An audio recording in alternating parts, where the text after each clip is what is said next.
am the Executive Director for Contemporary Asian Theater Scene. I am also a volunteer with United Peace Collaborative.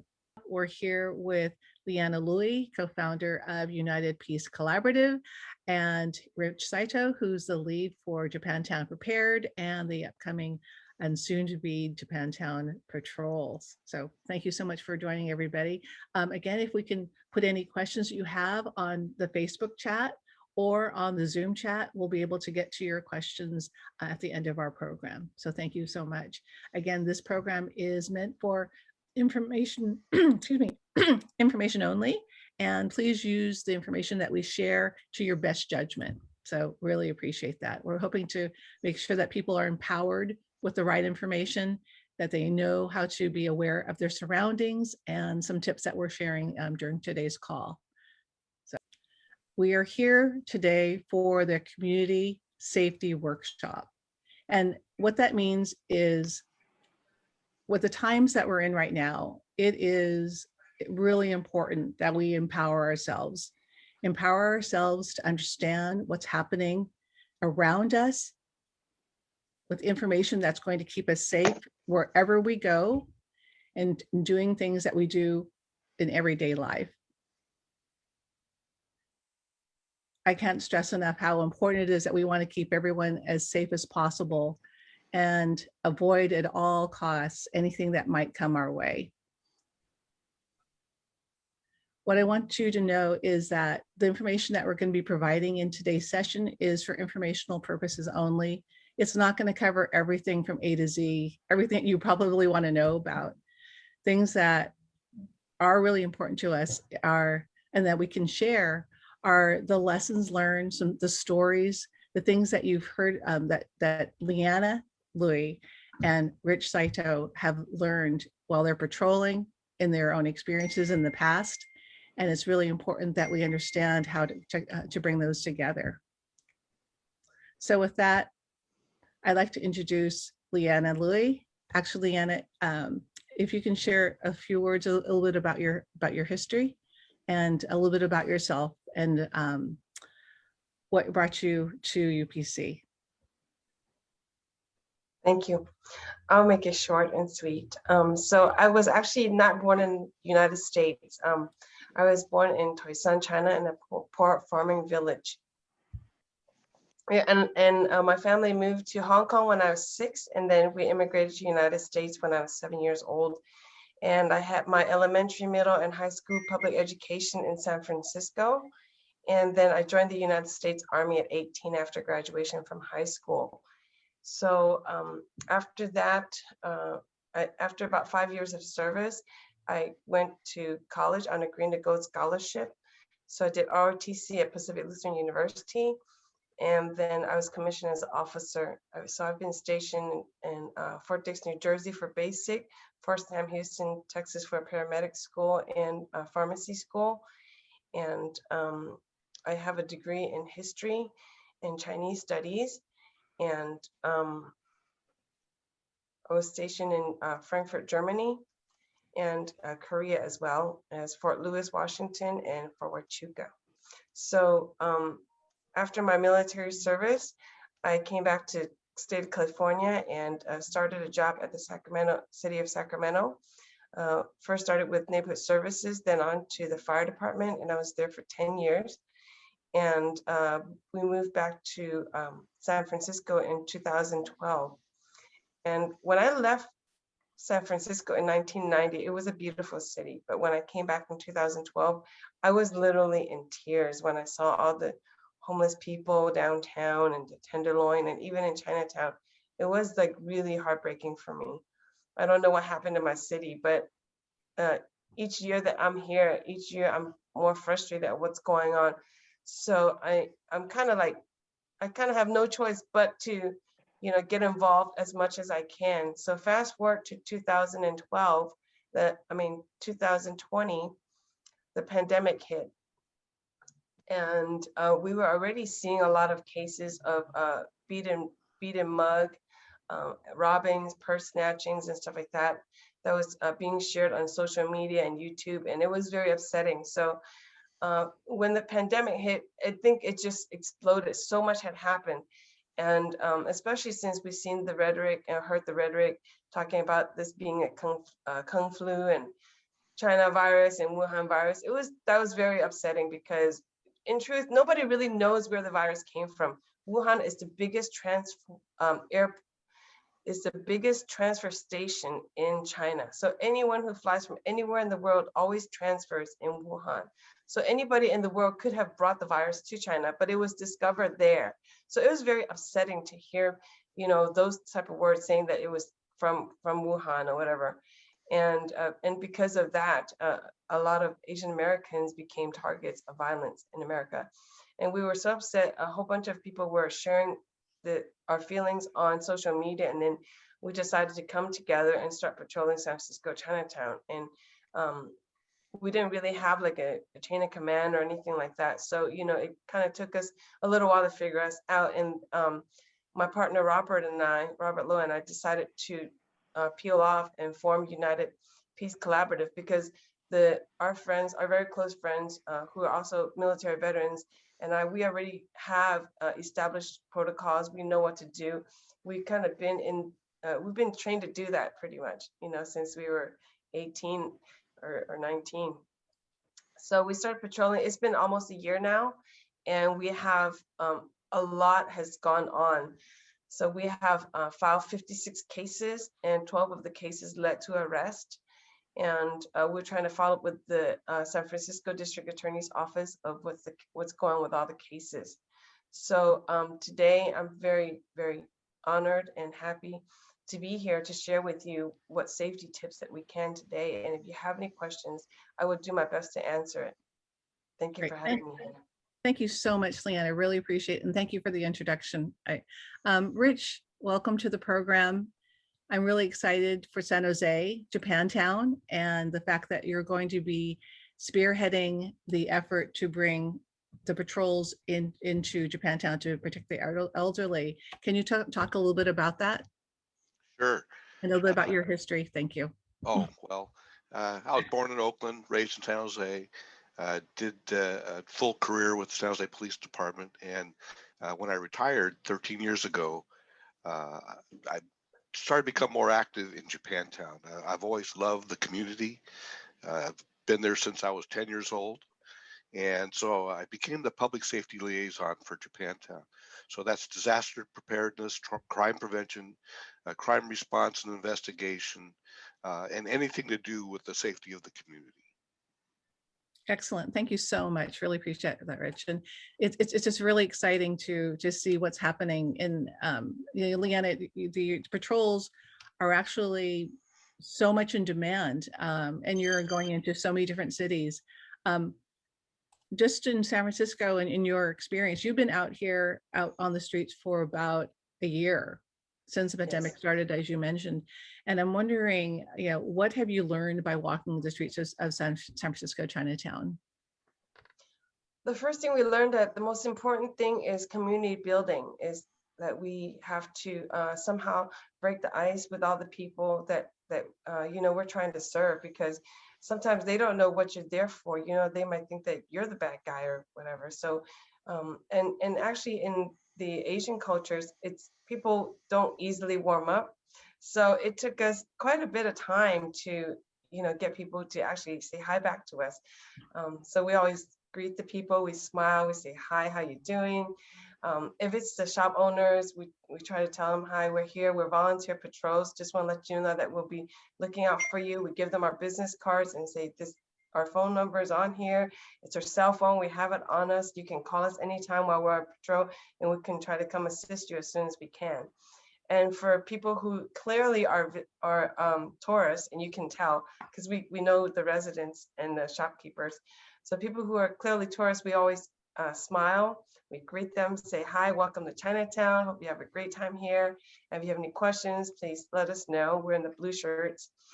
So it's a lot of trying to get to know people and try to break the ice so that people feel comfortable and feel welcome in Chinatown. That was our first lesson. I'm sure there's many lessons going on overall.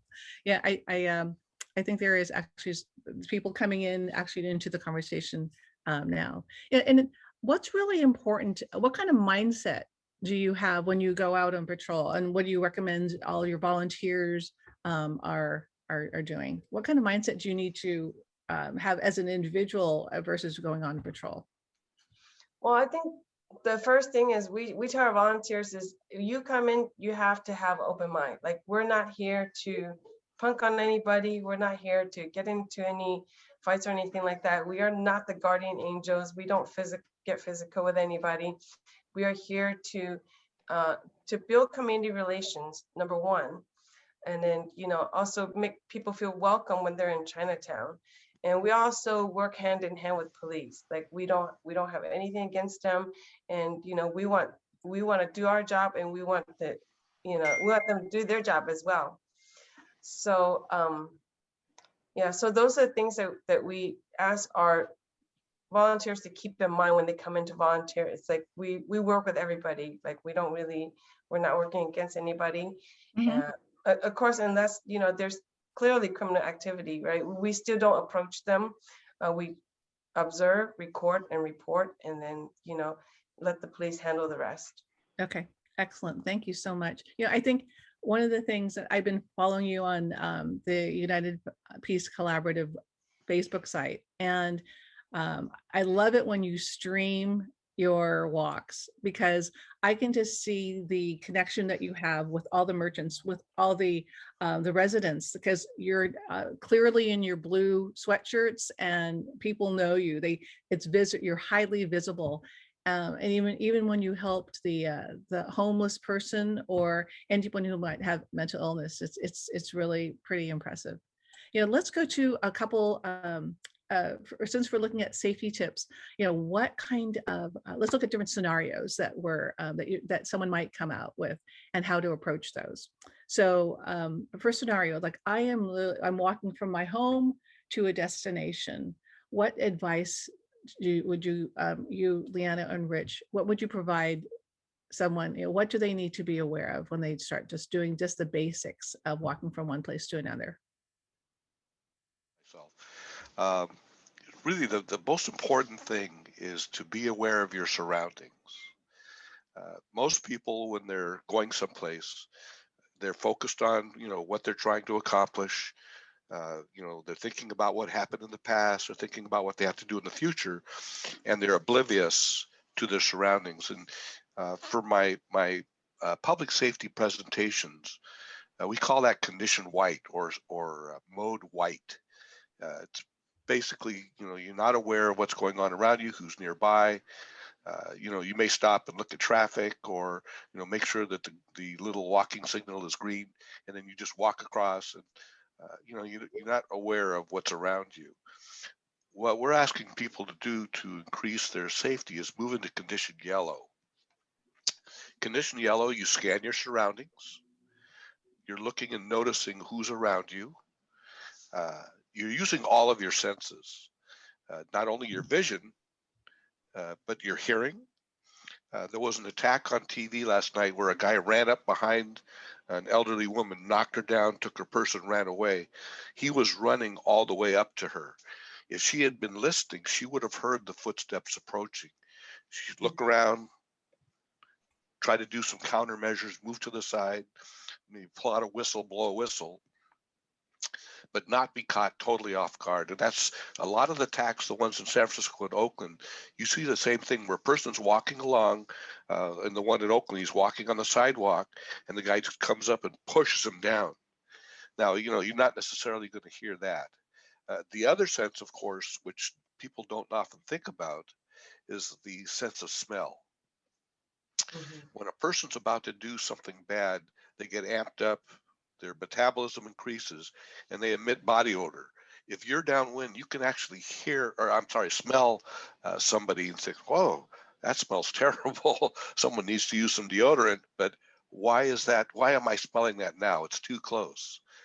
And the other sense is that little tingling sensation in the back of your neck, like something's not right. Most people think, "Oh, I don't worry about that." Pay attention to that. That's part of the awareness. You want to be at the front edge of your perception. Mhm. You don't want to be lagging behind. And I just like to put this in context. You don't want to be so out in front that you're paranoid. We don't want to think that every single person is going to attack you. You know, we don't want you living in fear. We want you to be right in the middle, Mhm. wherever your surroundings. If something happens, you're prepared to deal with it. So if you're walking from place to place, it just look around, listen, smell, and feel. Excellent. Thank you so much. That was a good wrap up. Yeah, what if you're I've just finished grocery shopping and I have one arm full of, just holding my bag. The other one possibly is free. But what do you suggest in that situation? I've got, I'm not completely able to use everything, but I do have one arm available. What do you do in that situation? If you Well, as part of the awareness, if you're walking through a parking lot, take a look at the cars and the people around you. There are numerous situations down in San Jose where someone has a bag full of groceries, they're walking to a car, Mhm. and someone pops up out of a car. Well, if you're looking ahead of you on both sides, you can see people sitting in the cars. As you walk up behind the car, if someone opens the door suddenly and steps out, you're aware of that. You can react appropriately. You can step back around the car. You could yell. You could, try to take some kind of evasive maneuver. Leanna, did you want to add anything to that? No, I think you touched it all. Yeah. So another thing I was going to say is that if possible, to go out in pairs. Like, I don't recommend people going out by themselves nowadays. I mean, even though I can run, and I can do a little bit of self-defense, I still don't like to go out by myself because a lot of times you could be caught off, by surprise. Sometimes those people, could be lurking around, and you don't always notice everything. So, but if you have somebody who's there with you as a backup, it really makes a big difference. Yeah, I think people just knowing that, being with a buddy or someone, even though you might have to wait 15 minutes for a friend to get ready, is going to be well worth it in the long run, just as a good preventative, proactive measure. Excellent. What if I know there was a situation if you're sitting in at the bus stop or you're waiting for the bus, and you're out sort of exposed, what kind of thought process should I be thinking about or being aware of at that point? Leanna, you've got a lot more Yeah. bus stops in San Francisco than we have in San Jose. Yes, we do. So, like, I would recommend that wherever you sit, you're sitting in a position where you can actually have full view of the street of where people are walking. I usually don't sit in a bus stop because it's like there's glass right behind you, and then you can't see the people that could be doing something. So I usually stand against a wall of one of the stores, or a school or whatever, so that I can still have eyes on the bus when it's coming, but also have eyes on all the people that are walking by.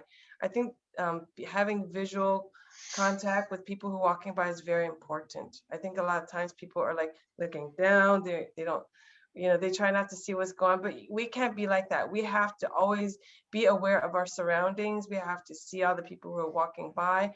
A lot of times just the eye contact itself is enough to deter them from committing a crime.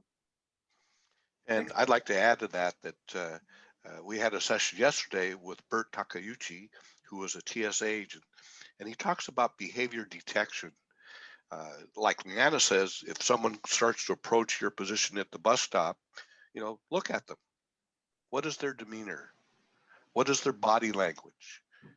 You look particularly at the face. Are their eyebrows furrowed? Is their jaw set? Is their head down? Are their shoulders crunched? Are they clenching their fists? Are they breathing heavy? He said that a lot of people who are about to commit a crime or some kind of violent act, they fidget, their eyes are darting around. Most people don't act like that. So what you're looking for is unusual behavior. It's not the identity of the person. It's not race or social status or anything like that. It's how they behave. Mhm. Very interesting. And what if you've gone on the bus and you're getting off the bus? So you're just getting off, and there's people behind you, so there's a little bit of commotion happening. What's some thoughts on that?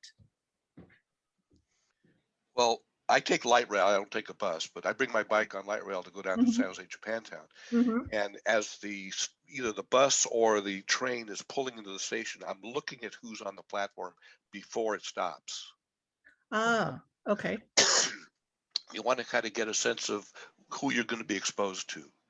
So the door opens, I grab my bike, I roll it off, and I look both ways. And again, it's the same thing. You want to, evaluate who's around you, Mhm. look at their behavior, and if you perceive a potential threat, you move from the condition yellow to condition orange, and that's you've identified a person who has darting eyes. They look upset, they may be muttering something or yelling, and you think, wow, this guy is a potential threat. I better start thinking about, excuse me, what my options are, what my escape routes are. For all of the light rail stations, I know my avenues of escape. Bus routes are similar. You can basically go either side. So if you to your left, you think, well, if I have to get away from this person, I'm going to go to the right. But have that all thought out in your mind Mhm. beforehand, Mhm. ideally before you get off the bus or the light rail train. And then if the person starts to dance towards you, you move from condition orange to condition red. This person is encroaching on my space. They're a potential threat. Their body language is such that, they're obviously agitated. I've got to start taking evasive maneuvers. And that's, moving away, using your whistle. If you carry pepper spray, use that or have it ready. Going back to walking through the parking lot, if you're holding your keys, you Mhm. can put your keys in between your fingers and close your fist, and the keys stick out, and you can poke people with Mhm. Excellent. Great. them. Leanna, anything else? No, I think those are great points. I was going to say that, it had happened to us before, not on the bus particularly, but on the street. But a man had really aggressive behavior. He was pushing his shoulders up, like looked like he would want to fight with us. He actually stole something, and we told him to put it back. And that's why he got mad at us for telling him to put it back. And then he acted like he was gonna come and hit us. So, and we told him, hey, stay 6 feet away, because this is COVID, right? So stay 6 feet away. And we brought up our pepper spray, and we're like clicking the pepper spray. We're like, if you don't stay back, if you keep coming at us, we're gonna spray you. We gave him good warning, and we told him 3 different times, and he kept approaching us. So when he got less than 6 feet, we did launch the pepper spray, but he was warned. And we had already called the police before we launched it. So, and they know that what we're about to do. So when they came, they already knew what happened. And and we didn't get in trouble for it. So Mhm. if they violate 6 feet is a federal, I think it's federal law, right? At least I know in the state of California, it is a law here. So they still have to maintain the 6 feet distance, especially if you commanded them to do it. You request them, they don't listen, you command them to do it, and they don't do it, then you really can take defensive measures. And that's what we did, took defensive measures. Now, one a scenario that someone might have, suppose they're in a laundromat or they're in a restaurant.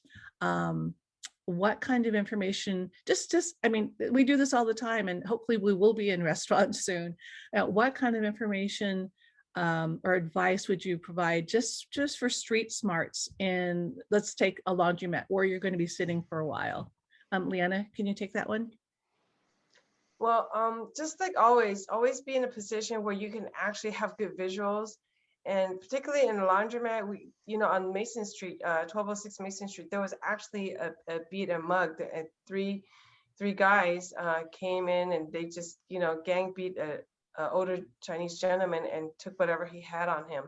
So what I noticed on the video was that the victim's back was turned to the door. He wasn't paying attention to who was coming through the door.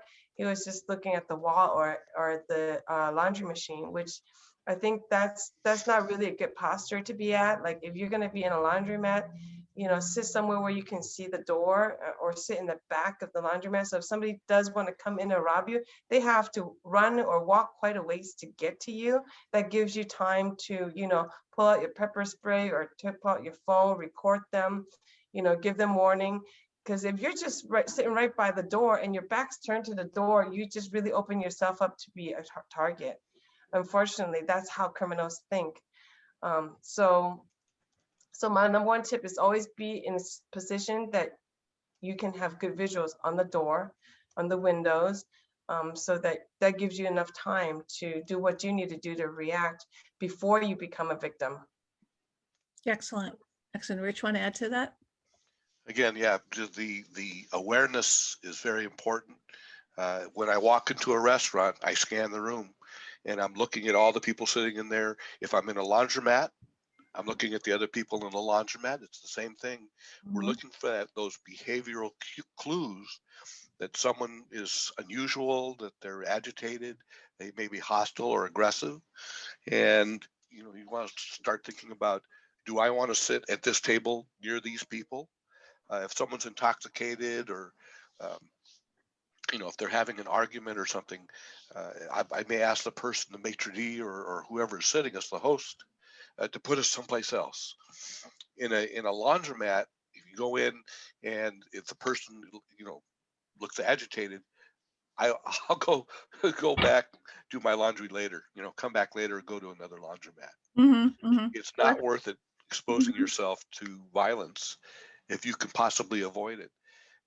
So many people, they go into a restaurant, they sit to where they're told, and if these things arise, or if they're in a laundromat and people are acting aggressive or hostile, they don't do anything to mitigate it or prevent it. So it's like, trust your judgment. I think we all, like you were talking about, if you feel uncomfortable, if you feel the hairs of your back just like light up a little bit, then it's you should trust your judgment. And I don't think we've done that enough, especially in situations but now that we need to be safe, that we need to be more proactive in our own situation. I think that's a really smart thing to do. What about your phone? I think, Leanna, in one of your videos, you was, and actually during your interview with BBC, you was saying, all right, you want to see my weapon? And you pulled out your phone. This is your best weapon. Can you talk about that a little bit more? Like, are we supposed to have our phones on our body all the time, or in our hand on record, or are ready to record? What do you suggest? When I'm out on patrols, I usually have it in my hand or in a pocket where I can reach very easily. So, and yeah, I usually have it on the camera ready mode whenever I'm out. That way, if something happens, I just pull it and just hit the record button, and then it records what's happening.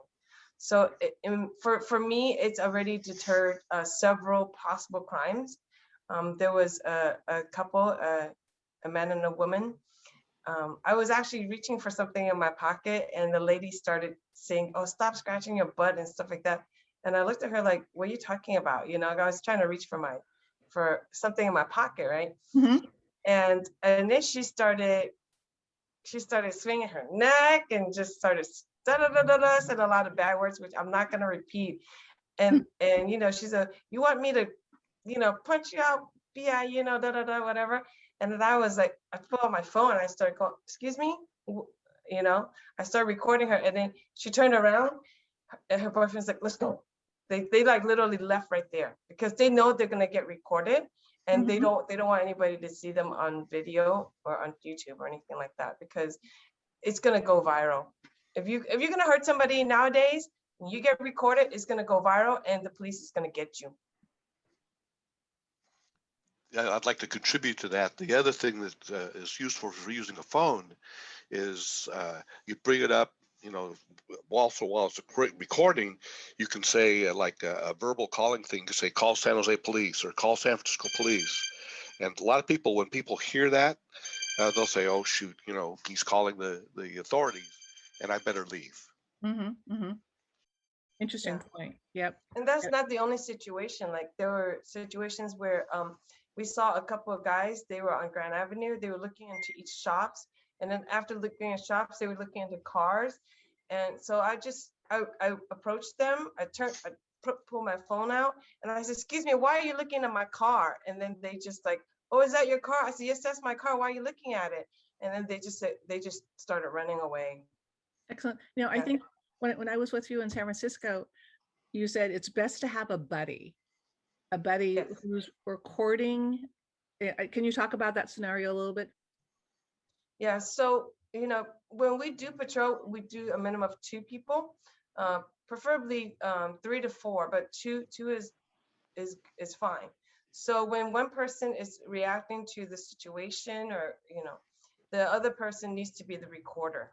So if my partner is talking to somebody and I see that could be a potential problem, I start recording, Mhm.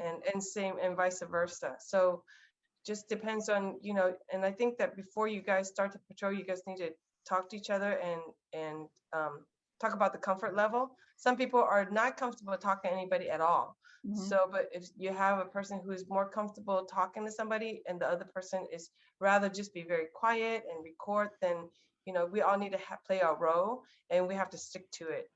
Mhm.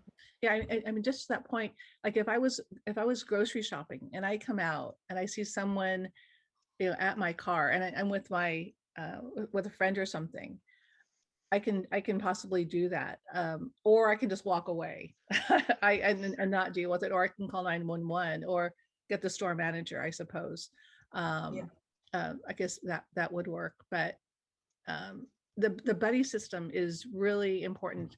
Can you, I think we talked about that a little bit earlier, but the buddy system, eh, people tend not to be attacked when they're with somebody else, right?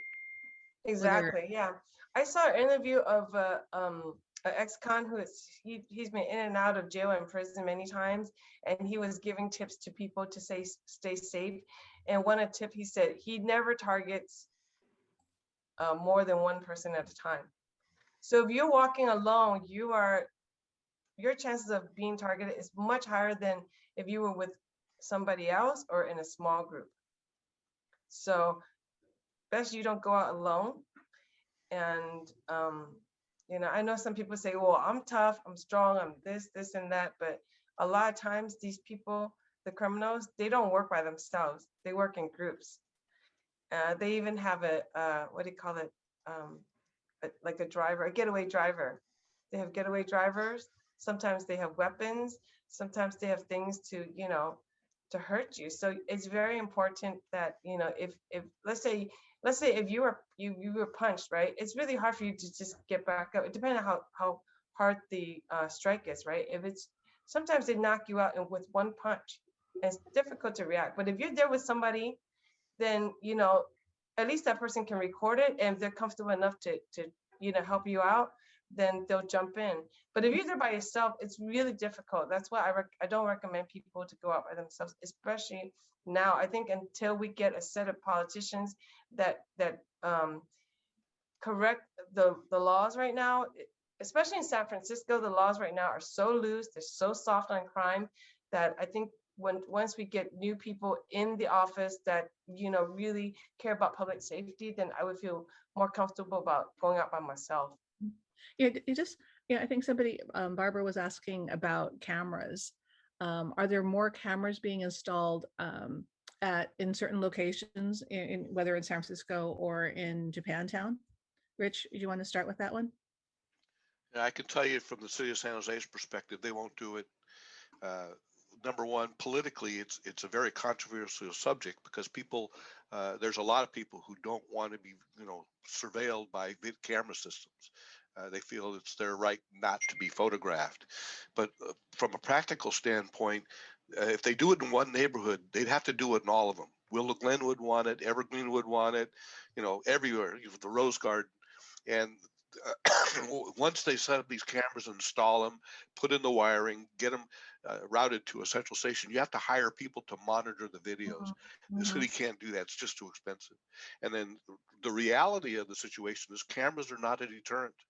As we've seen on the news, there's a lot of crime happening and it's being captured by video cameras, and those guys don't care. They're going to do it anyway. So there's not really any, from an economical and practical standpoint, cameras are not that effective. They help in prosecution, like Leanna talks about, but they won't deter anything. Okay. Interesting. Yeah, San Francisco is, I don't know if it's San Jose is any different from San Francisco, but we have spoken with attorneys and law enforcement officers, and they said that, anything in public can be filmed and can be used in court. So all of our merchants, pretty much in Chinatown, there are cameras in front of the stores and inside the stores. So anybody who has a business that's open already has cameras. So I think that really helped decrease the amount of crime that's been going on in San Francisco. So I would urge like all the other cities, merchants to do that, to consider purchasing a security system. Thanks, Leanna. Yeah, I think there's a question that comes in, and it really gets to the situation where when there is an incident that happens, and I think it's a very personal kind of thing to me. Yeah, if how people manage it, I don't think there's one pat answer, but it's asking, how would you encourage others to take action when attacks happen? Who would like to take that? Well, that's a really loaded question. Yeah, it could be any. I mean, yeah, it's a very loaded question. I guess it really depends on your comfort level and what you've trained, what your background and whatnot. Because some of the things that we do, that Robert and myself and other UPC members do, even some of our own UPC members won't do it. So, but the people who are very highly trained in it, we jump in. So, but we have to do it in a manner where we don't get sued. So we have not gotten physical with anybody yet. We haven't thrown any punches yet. We haven't even touched anybody yet, unless they ask us to hold them to cross the street or whatever. So I will give you one scenario where we jumped in, and it was on May 30th, 2020. It was right after the protests, during the George Floyd incident. So when that happened, of course, there was protests all over the nation, and we saw what happened in New York. They, some of the, I don't know if it's protesters or other people that went into New York Chinatown, and they just looted the place. They vandalized it terribly. And then the next day it was Oakland. And when we saw what happened in Oakland, we told our members and the other patrol groups, okay, they're having rallies tomorrow in San Francisco. We all need to be in Chinatown to protect it. Otherwise, we could be like New York or Oakland. So we already kind of have that in place at the time, where the other cities didn't have it yet. So, and surely after the looters messed up downtown, they started coming into the Dragon's Gate on Grand Avenue. Oh, it's really hard to talk about this, but myself and two other UPC members, we are highly trained and highly skilled in doing this, and I don't recommend everybody to do this. Okay, so we drove into right in the middle of it, right in the thick of it, and we just have a plain car, so they don't think they don't think anything of us, so they think we're probably one of them. We drove around a few times. We started taking pictures and videos. And actually one of the members goes, "You better stop, the police is coming." And I was like, they're not quite here yet. So I didn't want to say that, So we kept driving, and then I said, "Get on the phone and call the police now," since you said that. So we called the police, and they said they were too busy managing downtown. And so we just drove down a little bit further, and we took more pictures, more videos, more evidence. And then we called again, and again they said that PD can't come because they're too busy manning downtown. And finally I said, you know what? I don't even care anymore what they tell us on the phone. We're going to Central Station. We're going to knock on their doors, and we're going to keep banging until somebody comes out. So we drove to Central Station, and my guys, I stayed in the car, and the guys went inside, and they were banging the doors until finally, it was a while. We were there for a while until they finally said, "Okay, we'll be out in a few minutes." So we ran back in the car. We said, "Okay, let's wait a minute, see if they'll be out." we waited like 3 minutes. They weren't out yet. So I said, you know what, we have to go there and just, take more videos and try to, get more evidence. So 3 minutes after we got back, they finally came. They had 2 police cars, one on each end of the street where all the looters were. And when the looters heard the sirens, a lot of them had left. But then we were able to capture 4 of them.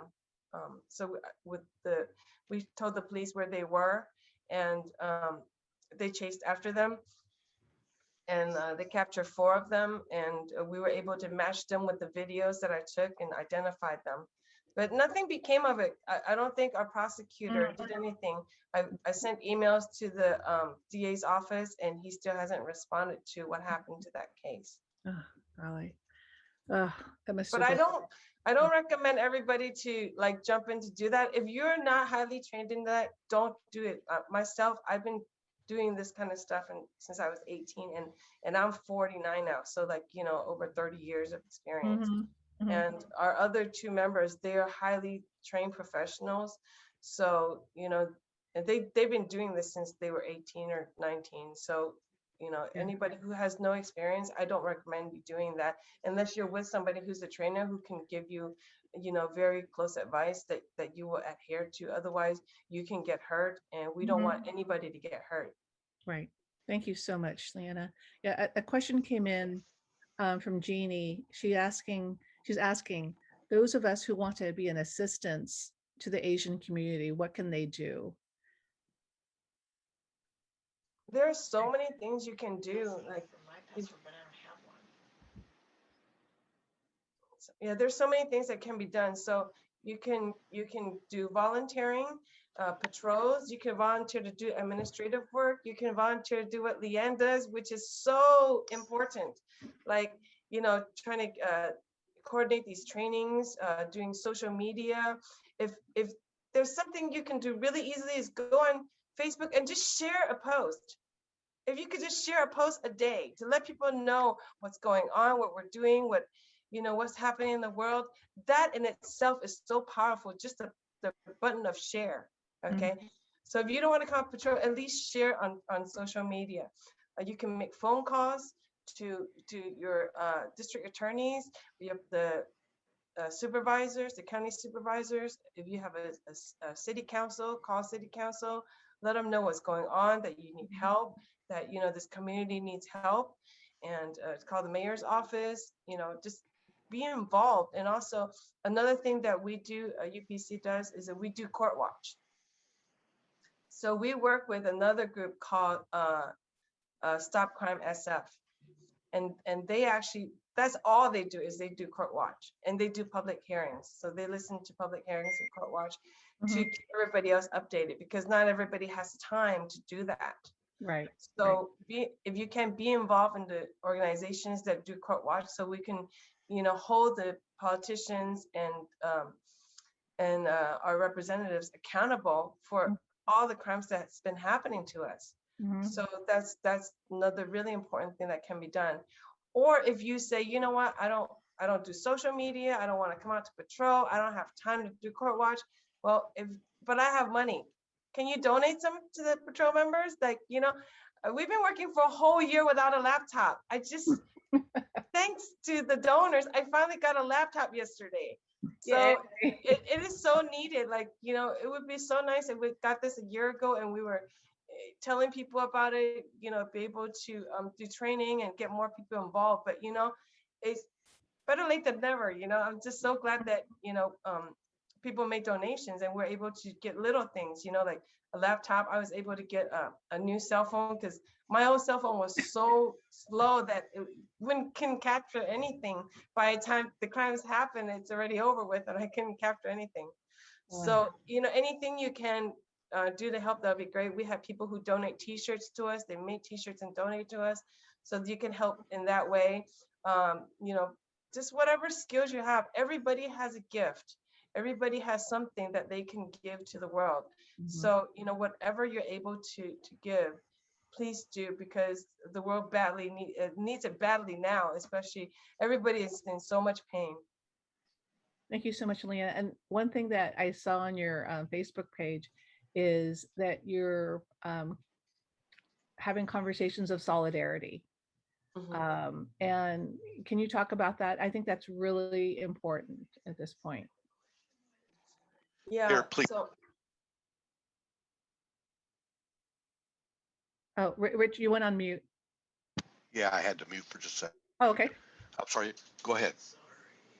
okay, yeah, so Leanne was just talking about the conversations of solidarity. So I grew up and I still live in San Francisco, baby, Hunters Point, which is a very predominantly African-American population. So I talk to my neighbors pretty often, you know, and we share a lot of conversations and share food and all that stuff. But I think because of what's been happening, we never really talk about, you know, racial violence and stuff like that. But because of what's happened, I just feel like, you know, we needed to talk openly about it, because it's like, you know, even though we're not hurting each other, doesn't mean that it's not happening out there to other people. And we need to acknowledge that and be able to have open discussions about it. So I will continue to talk to my neighbors and post our interviews on my Facebook. Excellent. I'd like to contribute something also, Leanne. Absolutely. What I actually I put a note into Jean. She's thinking about starting a maybe a UPC chapter in San Mateo. So Leanna, if you would please put your contact info in the chat for those who want to start other chapters. But going back to what can just the average person do, just have a conversation with your families, your friends, your coworkers, and there's a difference between a dialogue and a discussion. A dialogue is an exchange of ideas and perceptions. Discussions where you tell somebody what to do, like you can go around saying, stop Asian hate and it's wrong. And okay, well, people, it's actually separates people. With the dialogue, you ask questions. Mm-hmm. Why is this happening? How does the victim feel? The guy who gets pushed down from behind. How do you think he feels about it? What about all the other seniors? So you can have these conversations with your family, friends, and coworkers, and then you say, end up with, what can we do about it? We can raise our level of awareness. We can become personally involved, and that's the difference between a dialogue and discussion. It's gathering people together and share, common ideas rather than pushing people away by telling them, it's not prescriptive, it's descriptive. Yep. Excellent point. Thank you so much. A question came in from Facebook, and I'm not sure who. I think both of you could answer this one. They ask, what is the best way to handle racist verbal assaults, either as a bystander or if it happens to you personally? Who would like to take that one? Leanna? Sure, I could talk about it. So Thank you. it's actually happened to me before while on patrol.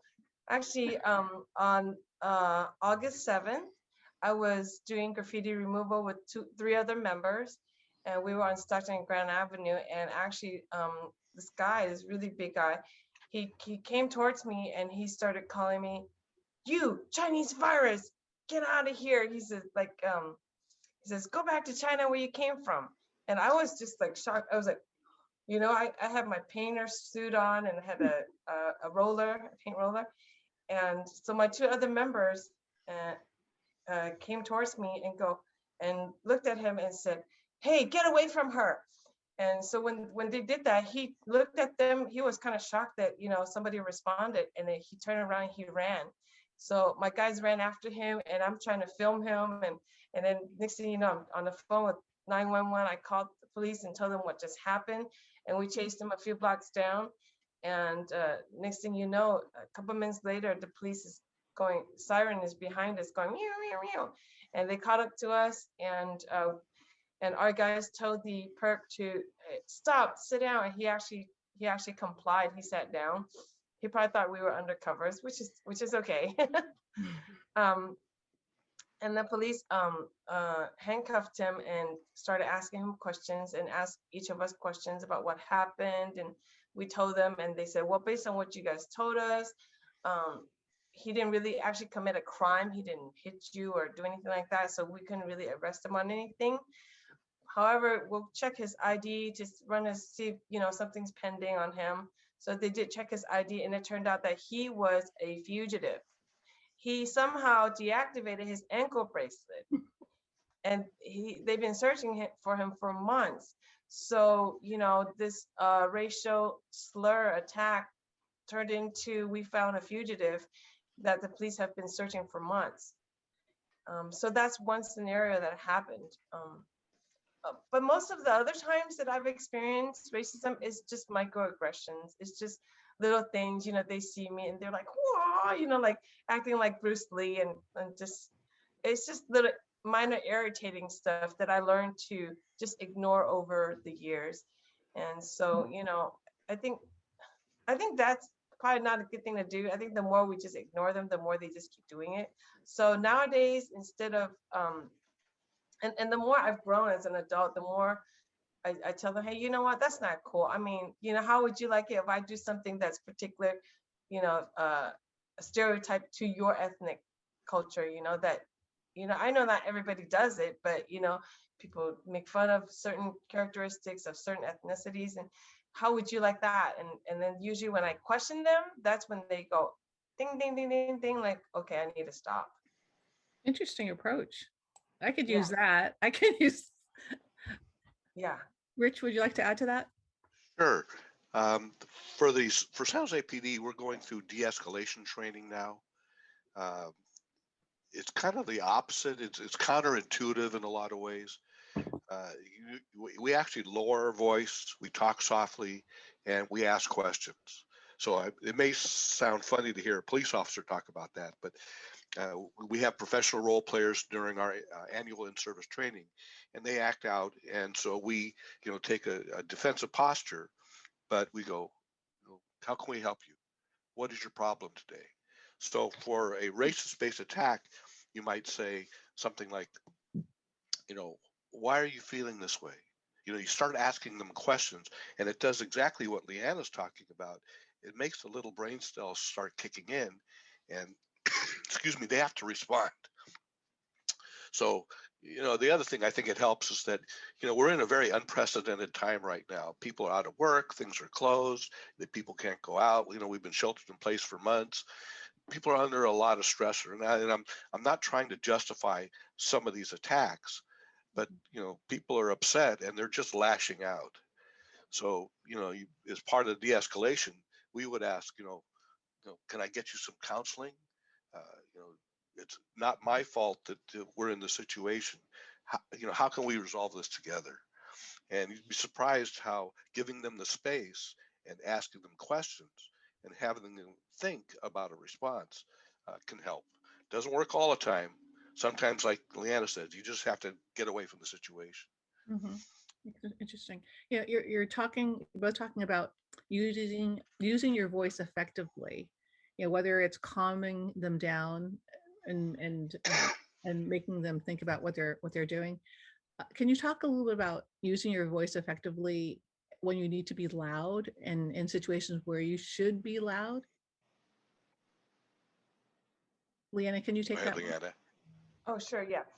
So, yeah. So, for example, the example I just gave you about on August 7th, the man who came towards us. So, what the guys did when they came close to me and said, "Stay away from her," and gave him a command, it really changed things around, because he was coming towards me, and since I was shocked, I couldn't react, and because they were able to give him a clear command, or talk to him very assertively, he was a little bit startled. And when we chased him a couple of blocks down later on, they gave him a very stern command, like, stop, sit down. And he just complied right away. Mm-hmm. And that's actually happened to 11 other cases where we chased them for blocks and blocks and told them to stop and sit down until the cops came. Mm-hmm. And Leanna, I mean, as a woman, I'm just more very sensitive to women getting into their own power, and through voice. And I think Rich, you've talked before, like in your command stance. So, Leanna, can you talk a little bit more about using your voice and when you have? I know that you approach a lot of your situations more with calmness. But as a bystander, if I'm walking and something happens, how can I use my voice strongly and assertively? And maybe I need to practice that quite a bit. But can you talk about that and where it would be helpful? Okay, I'll just share with you two experiences I had while on patrol, and then hopefully that'll answer your question. Mhm. So one instance, we are on Stockton Street, and we witnessed, there's three of us. We witnessed one guy, he just went in the store and just grabbed a whole bunch of baseball caps from one of our favorite shops. And we were just standing there like, but because we are in plain clothes, he doesn't know that we're a watch group. And this is before we ever got uniforms. So and so we just basically, I actually, the first time we caught him, and he gave the stuff back. And then a few weeks later, he came back, and we saw him on another block, was still in Stockton, but this is now the 1300 block, or the 1200 block of Stockton. And I saw him, he was just about to reach over, it was a cell phone store. He was about to reach over to get those cell phone chargers. And actually, I was right behind him. I just blew my whistle. It went real loud. And then I knew his name. I'm just gonna say his name is D, okay? I said, D, what are you doing here? So, and then he was just really startled. I said, are you gonna buy those? Are you gonna walk away with those? He put it down and he just started running. And then next thing you know, he ran on the bus, and then he bussed away from Chinatown. So that's one instance where I use the command voice, and then another situation, it was a group of youngsters. They were teenagers, and we know where they live. They live in the Ping. They live in the North Ping, but they were on Stockton Street causing troubles. One of the teens tried to grab an older man's wallet, and another younger man got involved, and he saw him, so he pushed him away from the older man, and he told him, don't touch your stuff. And then they got into a little, verbal altercation, and the aunt was there, and the aunt saw the situation. The aunt of the perp was there, and she just, she told the boys, to leave them alone and whatnot. But by that time, somebody else already called the police. A bystander called the police, which is very unusual. So people are starting to, not be scared to call the police anymore. It used to be a big problem, but somebody had already called, and the police arrived very quickly since they were already on foot patrol. And we actually took videos of the whole thing, and we kind of followed them a little bit, and found out that they live in the Ping. And we actually know a lot of people that live in the Ping, and not only Chinese people who live in the Ping, but we have a lot of African American friends that live in the Ping. So, so we were like, well, when we get a chance to see them next time, let's have a talk with them and ask them what's going on, how we can help them. And, because we don't want any, since they're there to live. I mean, this is their permanent situation. It's our permanent situation. Mm-hmm. They have to deal with us, and we have to deal with them. So it's like, we want to have dialogue with them. So we waited a few days later. When we saw them again, I approached them in a very soft voice. I said, hi guys, how you doing? I saw what happened on Stockton Street. We actually have a recording of it. And I just want to know if you have a few minutes to talk to me. Well, they didn't want to talk. They pretty much just walked to the door and went inside and left. And I just left it at that. So Yeah. I think that might have made them think that people are watching us. They're taking videos of us. And there's 35,000 residents in San Francisco, Chinatown. And you're like, 3 to 4 kids making trouble. We all got eyes on you. So at that point, they know that everybody's watching them. So that was about a month ago. So we haven't had any trouble from them since. And I think that is a good deterrent, just asking them, if we can talk. Sometimes when they think about, oh, what am I going to say to her? Like, or they go, I know I did wrong. So, what can I say? So I think that helps them to think about, what's going on. Also helps them to think that there are a lot of people watching too. Mhm. If I can contribute to the communication process, they say that the majority of your communication is actually nonverbal. Your body Mm-hmm. position, your stance. So in police work, we have a thing called deportment or command presence. If you want to be a presence, if you want to, let another person know what you stand for, you position your body in such a way that it shows confidence and command. So that means feet shoulder width apart, bladed stance. Uh, Raise your chin up. You look them directly in the eye. You put your shoulders back. You take a deep breath, and then you project from the bottom of your lungs. So whatever you say, like Leanna says, D, what are you doing? Are you going to take those? You actually want to project that out, not only with your voice, but also with your face, with your shoulders, with your abdomen, your legs, everything. And then you want to put your hands up in front.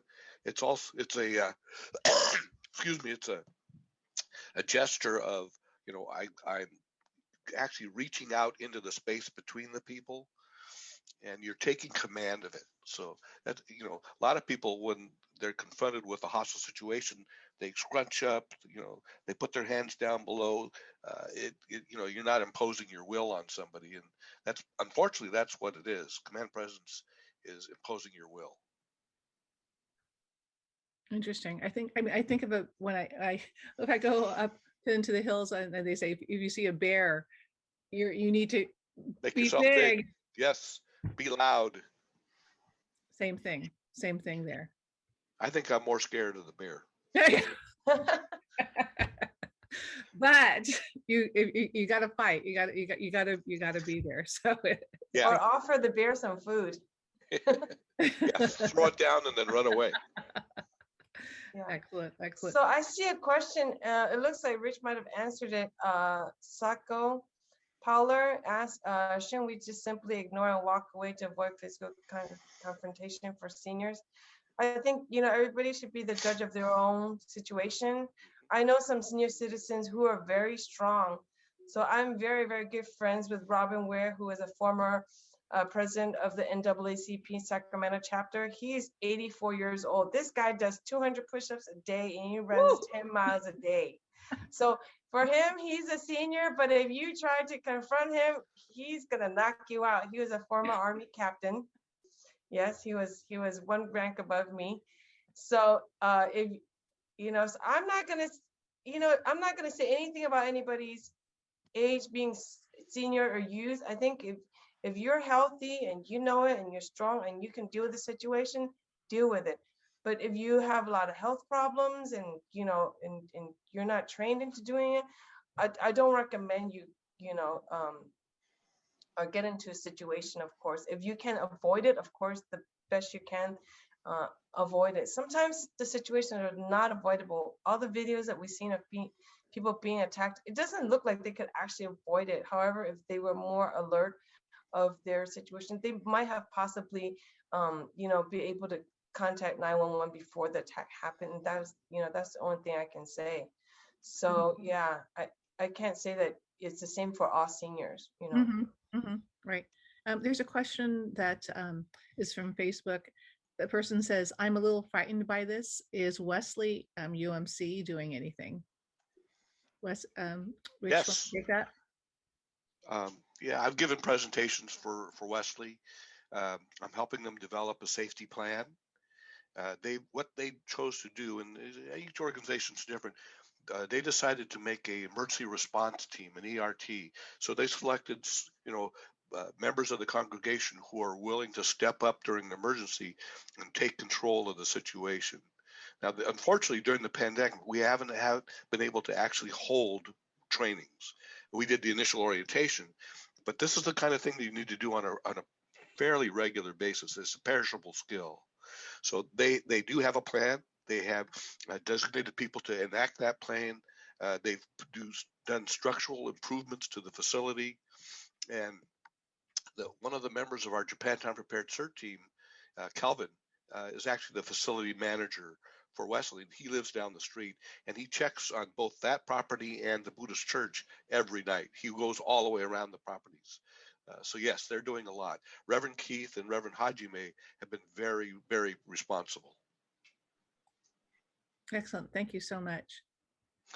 And with that, I'm going to have to leave in just a few minutes. I typed my email address, japantownprepared@gmail.com, and japantownprepared.org, our webpage, into the chat. Thank you so much, Rich. We're going to be continuing this conversation. I know that people have a lot more questions, and I think we do have a little more time with Leanna. Thank you so much, Leanna, for staying on. But that would be great. Rich, thank you for so much for your time, and for leading Japantown Prepared, Stop the Hate, and recruiting our volunteers, folks who really want to protect elderly and the community, and doing so during the key hours. So thank you so much. And anyone who is on the registration list, I will get you the emails, the links, the donation links, and everything else and the volunteer information. So we'll send that out to everyone who did register for the program. So you'll have that. All right, great. And I would like to thank Leanna and Robert for taking the initiative to start UPC a year ago. They had the presence of mind to foresee this happening and took the initiative to keep their community safe. And Leanna, I want to thank you and Katz for spearheading this effort for our community. And as we've seen from the chat, you are inspiring other communities such as San Mateo and other neighboring areas to do the same thing. So great job, you guys. Thank you. Thank you, Richard. Thanks for your time. Thanks so much for joining, Rich. Really appreciate it. It's really encouraging. UPC, the model seems to work extremely well. I think Seattle, any place where Asian communities are residing seems to be reaching out to you. Yes. That's wonderful. That's great. And hopefully we don't need that for a lot longer, but how long do you foresee that UPC will be active? Well, there's no predicting, but we have become a 501c3 nonprofit organization. So, Chinese 6 companies have been already operating for 170 years, and they've been doing it because of, civil rights for Chinese Americans. And, so who knows, maybe we'll be around for 100 years, 200 years, or however long it takes. I mean, if you think about a country that's formed, right, they have Department of Defense of the United States are still around. Yep. So, who knows, maybe UPC will just be a permanent part of Chinatown here in San Francisco and elsewhere in all of our neighborhoods, because, everybody needs to feel safe. And it's important that we have people who want to help out. Excellent. Thank you so much. And thank you so much for being out there every day. I think there's one slide that you had, and it talked about you started in March, and the crime rate was at a certain level. And then, of course, with George Floyd murder, that it went up. But then can you talk about the trend since UPC has been patrolling? Well, since we've been patrolling, we started really late in March last year. Like tomorrow actually is our anniversary day, March 22nd. So it's funny that we're going to be doing a rally at the Hall of Justice tomorrow. Yeah. So the first month that we did it, we only patrolled for like a week, a little bit more than a week. So we only had like 3 incidents. And April, there was like 11 incidents. And May was just crazy with all the George Floyd going on media and whatnot. We had like almost 30 incidents. It was a crazy month. And then after May 30th, the trend was going down, because I think what happened that night of the looting was on social media, and people started sharing it. So they know that we're out there. There's a group of people out there protecting Chinatown. So in June, we saw that it decreased significantly already. It went down to like 12 or 13 incidents. In July was even less, was like 6 or 7 incidents. And then ever since then, we've only had like maybe 1 or 2 incidents a month. And in December, there was none. In January, there was none. And February, there was 1 incident in Chinatown. So March has been quiet so far, knock on wood, that, it's going to be, nice and calm.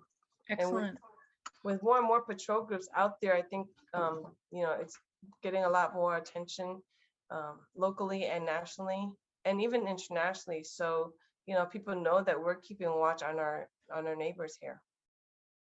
Well, your presence definitely makes a huge difference. So really appreciate that. Yeah, I believe there is. Thanks for everyone for staying on the call today. There is a slide that you created, Leanna, and I believe our producer Steve is going to be putting that up. And it's like things that you can look at every day. So these are everyday safety tips. What you want to do is go out in pairs or small groups if you can, because that way, one person can look out after the other person. If something should happen, and the other person also can make recordings and call 911 if necessary. And you want to be always alert of your surroundings, know who's around you, what's going on. Like Rich said earlier, their body language is very important. So if somebody looks like they're in the offensive mode, just be aware of that and think about your possible escape routes, or what you and your partner is going to do in the situation. And for us who patrol, and I think that because of the situation right now, everybody should carry a really small personal alarm. And we're actually going to be distributing some of those in San Francisco, Chinatown. And I know that Oakland, there's a group in Oakland that have already been passing out those security personal alarms too. And then also carry pepper spray. So, and we'll be passing some of those out in San Francisco too. But those are actually, pretty inexpensive. You can get a alarm for like less than $10, and a pepper spray, depending on what grade you can get it from anywhere from $10 to $20. So I think that that's a very small price to pay for, personal security. But make sure you know how to launch those. Like, make sure you know how to launch the pepper spray, and make sure you practice pulling the security alarm so that, when somebody does approach you too closely, you're able to do it. Yeah, Leanna, for the alarms, it would be great if you can share the type of alarm that you'd get, and I'll share that with the all the information that we're providing the attendees here.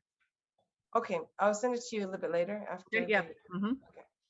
And then also always be sure that you have your phone ready for photographs, for videos, or for phone calls. So as patrol members, we always observe, record, and report. So we usually don't report until we get some kind of recording or photo, because it's like strong evidence, right? If somebody's doing something, committing a crime, then you have it on tape, and so that if officers come and ask you, what happened, you can show them what happened, and you can have photos of the perpetrator so that they know that they get the right guy and they're not harassing somebody else that's the wrong person. And always have family members or emergency contacts besides 911. Sometimes you might need assistance, but it's not an emergency case. So yeah, we recommend that you always have that information ready in some form, so that one of your family members or best friends can be notified. And most importantly, last but not the least, if you see something, say something. Don't be silent. I think that the fact that we're such a silent group, that is probably one of the reasons why we're continuously being targeted in the history of America. We cannot be like that anymore. Like, if you see a situation that you could help with, please do. If you feel that you're not in a position to help, but you're able to say something, please do. And if you're not able to say something to the perpetrator, maybe you can ask somebody else around that could help. I really think that everybody can do something to help.